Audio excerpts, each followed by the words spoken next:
যুগ যুগ ধরে গোলাপের পাপড়ি আমাদের স্কিন কেয়ারের জন্য ব্যবহৃত হয়ে আসছে। So hello everyone, this is Jyoti from my page glamorous by Jyoti. আজকে আমি এমন একটি রেসিপি দেখাবো যে রেসিপিটা ফলো করে আপনারাও কিন্তু বাসায় বসে বানিয়ে নিতে পারেন টোনার। সো আমি ফ্লাওয়ার কিন্তু কখনোই ফেলে দিই না, যে ফ্লাওয়ার আমি গিফট পাই অথবা ফ্লাওয়ার আমি কিনে নিই, সেগুলো আমি কখনোই ফেলে দিই না। এটা দিয়ে যেন কার্যকর কিছু করা যায় সেটাই সবসময় চিন্তা করি।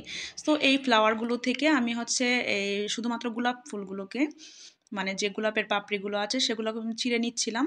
অ্যান্ড দেখতেই পাচ্ছেন যে আমি কখনোই কিন্তু ফ্লাওয়ার ফেলে দিই না। সো আমাদের কিন্তু ফ্লাওয়ার অনেক ইম্পর্ট্যান্ট, মানে স্কিনের জন্য।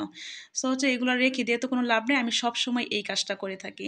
সো এরপর এই ফ্লাওয়ারগুলো ছিঁড়া শেষ হয়ে গেলে আমি এটা ধুয়ে নিচ্ছিলাম। মানে আপনারা ধুয়ে নেবেন, এটাকে ভালো করে ওয়াশ করে নেবেন, যেহেতু স্কিন কেয়ারের কাজে এটাকে ইউজ করব। সো সেজন্য ভালো করে ওয়াশ করে নিতে হবে।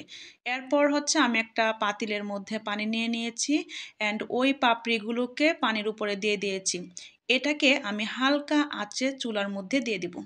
সবসময় খেয়াল রাখতে হবে চুলার আঁচ যেন একদম লো হিটে থাকে। একদম লো হিটে থাকলে এটা বেশি কার্যকরী হবে, যেহেতু স্কিন কেয়ারের জন্য আমরা এটা বানাচ্ছি। সো এরপর একটা বাটি দিয়ে দিয়েছি, বাটিটা ঠিক মাঝ বরাবর বসিয়ে দিব। এটা অনেকটা উপরেই থাকবে। সো আমার কাছে যেহেতু ছোটো বাটি ছিল না, আপনাদের কাছে যদি ছোটো বাটি থাকে সেটা ইউজ করতে পারেন। এরপর আমি ঢাকনাটা দিয়ে দিয়েছি এমন উল্টাভাবে, যেন ঢাকনার নিচে যে ধরার যে জিনিসটা আছে সেটা যেন এভাবে থাকে।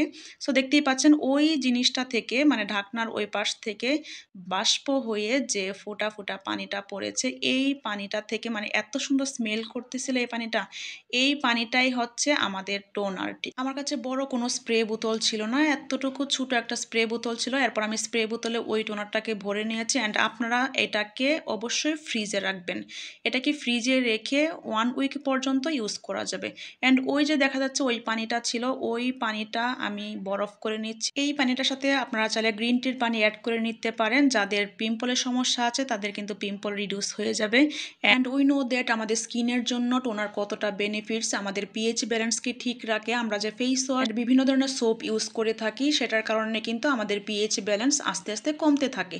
সো টোনার আমাদের পিএইচ ব্যালেন্সটাকে ঠিক রাখে। এমন সুন্দর সুন্দর স্কিন কেয়ারের টিপস পেতে আমার পেজে লাইক, ফলো অ্যান্ড শেয়ার করতে কিন্তু ভুলবেন না। আল্লাহ হাফেজ।